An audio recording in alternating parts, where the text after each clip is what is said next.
Welcome to Port Neuf Valley Brewing. My name is Penny Pink. I am the brewer, the owner, the general manager, and lead janitor here at Port Neuf Valley Brewing. We're going to start up on the second floor in our malt room. All of these bags that you see here are full of malted barley and malted wheat. You can also brew with malted rye and other grains as well. In our process, we use about 11 different specialty malts. Malts are basically made at malt plants like Great Western Malting right here in Pocatello, where they take the grain, soak it in water until it just starts to germinate, and then they kiln dry it. That activates the enzymes in that grain for those of us that brew to use in the brewing process. We'll be talking about that more later in the tour. Let's go take a look at how we mill out the malt into grist to use in the brewing process. The backbone of all of our beers is malted barley. So what we have here is premium 2-row malted barley. This is from Great Western Malting right here in Pocatello, and we use that in literally every beer we brew here. Currently we have 10 beers on tap. I probably brew at least 24 different brands of beer every year. So in order to mill this out, I have a very small malt mill. Basically the grain goes in the top and the grist comes out the bottom. Put the mill on, scoop up some malt, and away it goes through the mill. Is done, the malt becomes grist, and this is what we're going to take downstairs and use to brew beer. So what we're going to start with here in the brew house today is the grist that we milled from upstairs. What we have today, and we're going to start out this morning and we're going to brew a Belligerent nut brown ale. It's a combination of dark malts as well as pale malt that we've milled from upstairs.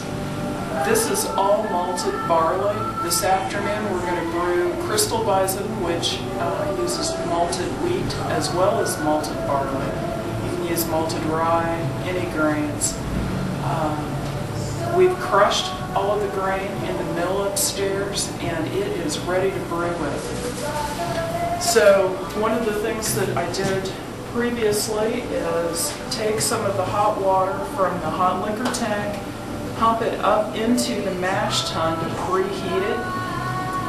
We heat up the water for a brew day and adjust the mineral chemistry in either the hot liquor tank, which is the bottom half of this tank, or in the boiling kettle, which is on the right in the brew house. Because I'm brewing 2 batches of beer today, I've heated up 2 different batches of water, adjusted the mineral chemistry completely differently depending on the style of beer that I want to brew. And I've pumped all of the water from the boiling kettle over into this old fermenter, which has served its use as a fermenter, and it's now a hot liquor bag, which basically means it's a glorified water holding tank that happens to be insulated.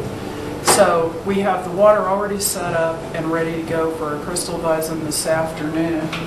And I've got water up here in the mash tun for our nut brown ale we're brewing today. What I need to do now is pump some of that water back into the hot liquor tank so I have just enough foundation water on top of my screens to be able to mash in the grist that we've milled from upstairs. So I have a manifold on the system that allows me to move all of the liquid around to different parts of the process. In this case, I'm going to take the water from up in the mash tun, down through the manifold, and back into the hot liquor tank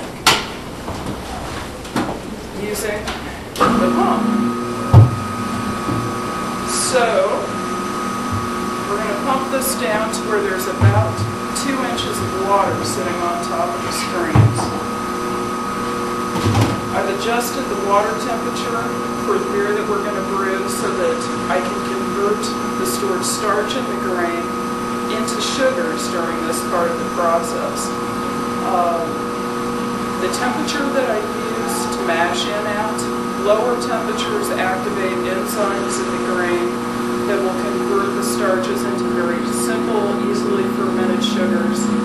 If I mash in at a higher temperature, those enzymes will convert the stored starch into larger molecular weight sugars, larger sugars that have more mouthfeel and give us a thicker, tastier beer. So we're going to switch all of our valves now on our manifold. We've got our foundation water already set. And now we're going to change out our valves where we take water from the hot liquor tank and we're going to take that up through the spray ball arm into the top of the mash tun. So we take our buckets of grist, move those up onto the mash platform, and start paddling in with the mash paddle.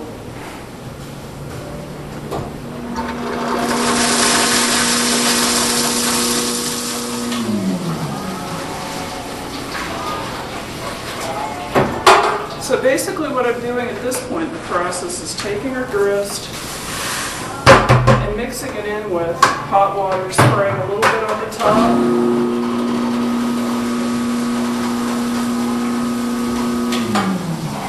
Just long enough to wet down the top of that grist and then start paddling it into my foundation water so that I get the consistency that I'm looking for.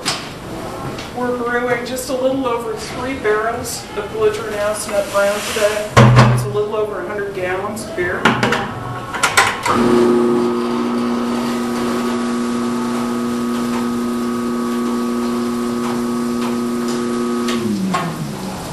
And we will be using approximately 200 pounds of grain to brew that beer today.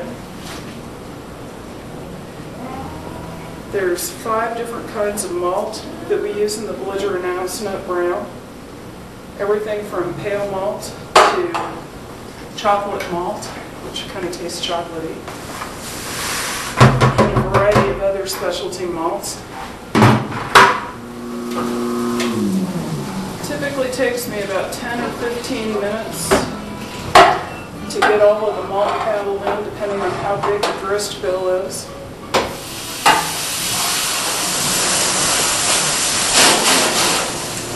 Okay, it's been an hour now on our mash, and we are ready to start the next step in the process, which is called the Vorlauf. Basically what I'm going to do at this point,